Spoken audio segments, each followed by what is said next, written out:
हातकणंगले मतदारसंघात सकाळपासूनच मतदानाने वेग घेतला आहे। कोल्हापूर लोकसभा मतदारसंघात 129 मतदान केंद्र संवेदनशील असून हातकणंगले लोकसभा मतदारसंघात 74 मतदान केंद्र संवेदनशील आहेत। कोल्हापूर लोकसभा मतदारसंघातील एकूण 15 उमेदवार आपलं नशीब आजमावत आहेत, तर हातकणंगले लोकसभा मतदारसंघासाठी 13 जण निवडणूक रिंगणात आहेत।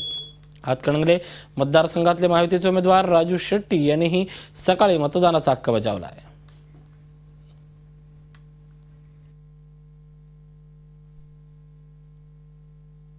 लोकांच्या मध्ये अतिशय उत्साह आहे आणि ही निवडणूक म्हणजे खऱ्या अर्थानं लोकशाहीची पुनर्स्थापना असं म्हटलं तर वावगं ठरणार नाही।